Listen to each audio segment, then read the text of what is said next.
നമ്മൾ ആരുടെയും ജീവിതം വിചാരിച്ച അതേ രീതിയിൽ പോകാറില്ല എന്നത് ഒരു സത്യമാണ്. കണക്കിൽ 1ഉം 2ഉം കൂട്ടിയാൽ 3 കിട്ടുമെന്ന കാര്യത്തിൽ സംശയമില്ലല്ലോ. പക്ഷേ നമ്മുടെ ജീവിതമാകുന്ന കണക്കിൽ 1ഉം 2ഉം കൂട്ടിയാൽ 3 കിട്ടിക്കൊള്ളണം എന്ന് യാതൊരു ഉറപ്പുമില്ല. ചിലപ്പോൾ 4ഓ 5ഓ അതിലധികമോ അല്ലെങ്കിൽ കുറവോ കിട്ടിയേക്കാം. ഇതിന് പറയുന്നു പാരഡോക്സ് അഥവാ വിരോധാഭാസം എന്ന്. നമസ്കാരം. ജീവിതത്തിൻ്റെ വിരോധാഭാസങ്ങളെക്കുറിച്ചുള്ള വീഡിയോ ആണ് ഇത്. വിരോധാഭാസം അല്ലെങ്കിൽ പാരഡോക്സ് എന്ന് പറഞ്ഞാൽ വിരുദ്ധമായി തോന്നുന്നത് എന്നാണ് അർത്ഥം. നമ്മൾ നല്ലത് വിചാരിച്ച് ഒരാളെ സഹായിച്ചു, പക്ഷേ ആ സഹായം നമുക്ക് തന്നെ ഒരു വിനയായി മാറി. പിന്നീട് കുറച്ചു കാലം കഴിഞ്ഞ ശേഷം പുറകിലേക്ക് തിരിഞ്ഞു നോക്കുമ്പോൾ അത് നല്ലതിന് തന്നെയായിരുന്നു എന്ന് മനസ്സിലാകുന്നു. ഇതാണ് ദ പാരഡോക്സ് ഓഫ് ലൈഫ്.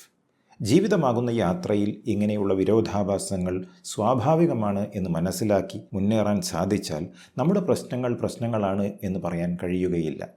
പിന്നെ നമുക്ക് മറ്റുള്ളവരെ വിലയിരുത്താൻ തോന്നില്ല, നമ്മെ പോലും വിലയിരുത്താൻ കഴിയില്ല. ഈ വീഡിയോയിൽ ഇതുമായി ബന്ധപ്പെട്ട 5 കാര്യങ്ങൾ പറയാം. 1. Stop running after happiness. സന്തോഷത്തിന് പിന്നാലെ ഓടുന്നത് നിർത്തുക. സാധാരണയായി നമ്മൾ പറയാറുള്ളത് ജീവിതത്തിൻ്റെ ആത്യന്തിക ലക്ഷ്യം സന്തോഷമാണ് എന്നും അതിനുവേണ്ടി ജീവിക്കണം എന്നുമാണ്. എന്നാൽ സന്തോഷത്തെ പിന്തുടർന്നു കൊണ്ടിരുന്നാൽ നമുക്ക് അത് നേടാൻ കഴിയുകയില്ല എന്നതാണ് വിരോധാഭാസം. Happiness is not an outcome of striving. സന്തോഷം ലഭിക്കാൻ വേണ്ടി കഠിനമായി പരിശ്രമിച്ചത് കൊണ്ട് കാര്യമില്ല. ഈ നിമിഷത്തിൽ മുഴുകുമ്പോൾ അതിൽ നിന്നും ലഭിക്കുന്ന ഒരു അനുഭൂതിയാണ് സന്തോഷം. നമ്മൾ കൊച്ചു കൊച്ചു കാര്യങ്ങൾ ആസ്വദിച്ച് ചെയ്യുമ്പോൾ അതിൽ നിന്നും ഉണ്ടാകുന്ന ബൈ പ്രോഡക്റ്റ് ആണ് സന്തോഷം എന്ന് വേണമെങ്കിൽ പറയാം. ജോലിയിലുള്ള പ്രൊമോഷൻ, വരുമാന വർധനവ്, ഇതെല്ലാം കൂടുതലായി കിട്ടിയാൽ സന്തോഷിക്കാൻ കഴിയുമെന്ന് വിശ്വസിച്ച് കഠിനാധ്വാനം ചെയ്താൽ നമുക്ക് നഷ്ടമാകുന്നത് ആരോഗ്യം, ബന്ധങ്ങൾ, മനസ്സമാധാനം ഇതൊക്കെയാണ്. സന്തോഷം യഥാർത്ഥത്തിൽ ഭാവിയിൽ ലഭിക്കുന്ന ഒന്നല്ല. സന്തോഷം ഇവിടെയാണുള്ളത്, ഇപ്പോഴാണുള്ളത്. അപ്പോൾ ഇവിടെ ചെയ്യാനുള്ളത് സിംപ്ലിഫൈ എക്സ്പെക്റ്റേഷൻസ്. പ്രതീക്ഷകൾ ഉണ്ടായിക്കോട്ടെ, പക്ഷേ ലളിതമാക്കുക. നമ്മുടെ വലിയ സ്വപ്നങ്ങൾ സാക്ഷാത്കരിച്ചാൽ കൂടുതൽ സന്തോഷം വന്നുകൊള്ളണമെന്നില്ല. സ്വപ്നങ്ങൾ ഉള്ളത് തെറ്റല്ല, അതിനുവേണ്ടി പ്രവർത്തിക്കുന്നതിലും ദോഷമില്ല.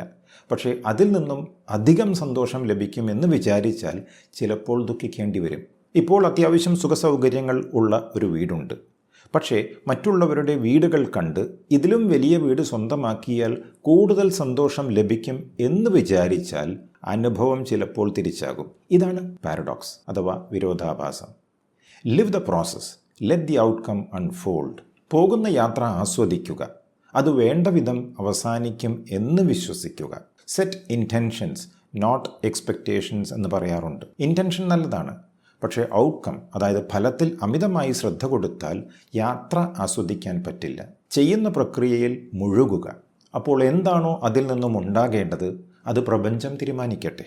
എല്ലാം ചെയ്ത ശേഷം അവസാനം ലഭിക്കുന്ന ഒരു സന്തോഷമുണ്ടല്ലോ, അതിനെ മുന്നിൽ കണ്ടുകൊണ്ട് പിന്തുടരാതിരിക്കുക. ഇതാണ് സ്റ്റോപ്പ് റണ്ണിങ് ആഫ്റ്റർ ഹാപ്പിനെസ് എന്ന് പറഞ്ഞാൽ അർത്ഥം. 2. Stop planning everything. പ്ലാനിങ് വളരെ അത്യാവശ്യമാണ് എന്നും ജീവിതയാത്രയെ സുഖകരമാക്കുമെന്നും വ്യക്തത ഉണ്ടാക്കും എന്നുമൊക്കെയാണ് നമ്മൾ പഠിച്ചിട്ടുള്ളത്. ഇവിടെ പറയുന്നു എല്ലാം പ്ലാൻ ചെയ്യുന്ന രീതി നിർത്തലാക്കുക. പ്ലാൻ ചെയ്യരുത് എന്നല്ല, A to Z പ്ലാനിങ് ഉണ്ടല്ലോ, അത് നല്ലതായിക്കൊള്ളണമെന്നില്ല. കാരണം ലൈഫ് ഈസ് അൺപ്രഡിക്റ്റബിൾ. ജീവിതം പ്രവചനത്തിന് അതീതമാണ്. നമ്മളെല്ലാം പ്ലാൻ ചെയ്ത് കഴിഞ്ഞാൽ ജീവിതത്തിൻ്റെ സ്വാഭാവികതയുണ്ടല്ലോ, അത് ചിലപ്പോൾ നഷ്ടപ്പെട്ടു പോകും. 100% പ്ലാൻ ചെയ്യുമ്പോൾ അതിൽ നിന്നും ഉണ്ടാകുന്നത് സ്ട്രെസ്സാണ്. അതിന് കാരണം നമ്മുടെ ഓരോ ചുവടും വയ്ക്കുന്നത് പ്ലാൻ പ്രകാരമാണ്. അത് അസ്വാഭാവികമായ ഒരു രീതിയാണ്.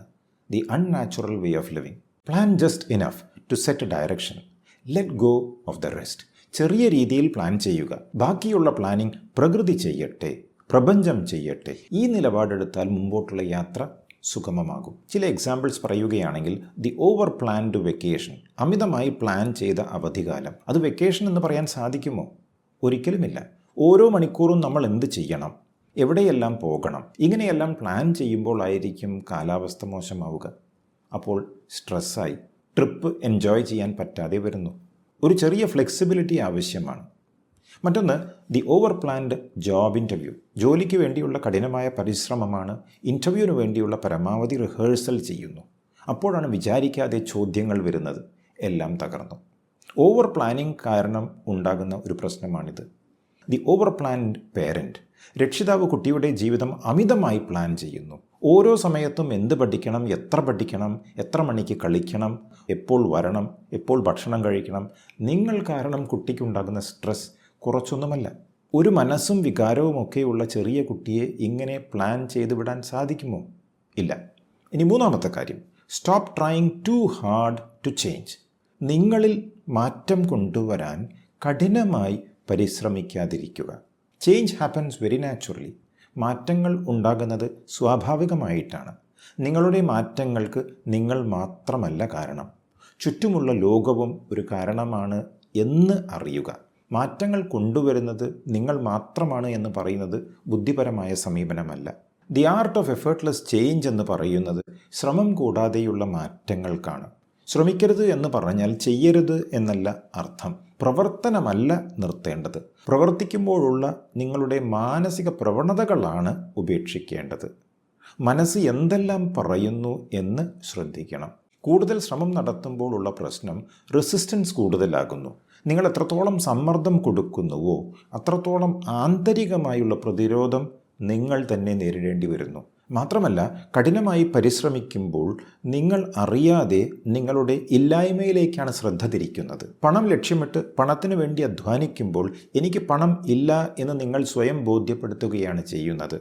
ആരോഗ്യത്തിന് വേണ്ടി അമിതമായി വ്യായാമം ചെയ്യുമ്പോൾ എനിക്ക് ആരോഗ്യമില്ല എന്ന് വരുത്തുകയാണ് നിങ്ങൾ അറിയാതെ ചെയ്യുന്നത്. ഇതാണ് ദ ഫീലിംഗ് ഓഫ് ലാക്ക്. മാത്രമല്ല, ഉള്ളിലുണ്ടാകുന്ന സമ്മർദ്ദം കാരണം നിങ്ങളുടെ ക്രിയേറ്റിവിറ്റി നഷ്ടപ്പെടുകയാണ് ചെയ്യുന്നത്. തുറന്ന മനസ്ഥിതി ഇല്ലാതെയാവുകയാണ്. ഇങ്ങനെയൊക്കെ ആകുമ്പോൾ എനിക്ക് മാറ്റം കൊണ്ടുവരണമെന്ന വിചാരം തീവ്രമാണെങ്കിലും അത് നടക്കില്ല. കാരണം നമ്മുടെ ഉപബോധ മനസ്സ് പറയുന്നത് മറ്റൊരു കഥയാണ്. നാലാമത്തത്, സ്റ്റോപ്പ് ഹെൽപ്പിംഗ് സംവൺ എൻഡ്ലെസ്ലി. ഒരു വ്യക്തിയെ അനന്തമായി സഹായിക്കുന്നത് നിർത്തുക. നമ്മൾ സാധാരണ കേൾക്കുന്നത് എല്ലാവരെയും സഹായിക്കണം, സപ്പോർട്ട് ചെയ്യണം എന്നൊക്കെയല്ലേ. പക്ഷേ അനന്തമായി ഒരു വ്യക്തിയെ സഹായിക്കുന്നത് ആ വ്യക്തിക്ക് തന്നെ ദോഷമാണ് എന്നതാണ് സത്യം. ഇതാണ് വിരോധാഭാസം എന്ന് പറയുന്നത്.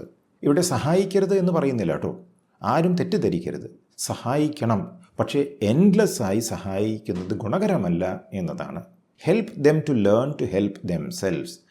അവരെ തന്നെ സഹായിക്കാൻ പറ്റുന്ന സ്റ്റേജിൽ അവരെ എത്തിക്കുക എന്നതാണ് നമ്മുടെ ധർമ്മം. അല്ലെങ്കിൽ ഡിപ്പെൻഡൻസി ആയി പോകും. സ്വന്തം കാര്യങ്ങൾ അവർക്ക് കൈകാര്യം ചെയ്യാൻ പറ്റാത്ത അവസ്ഥയിലായി പോകും. ഒരു നേരം നിങ്ങളില്ല എന്ന് വെച്ചാൽ അവരുടെ കാര്യങ്ങൾ അവതാളത്തിലായി പോകുമെന്നർത്ഥം.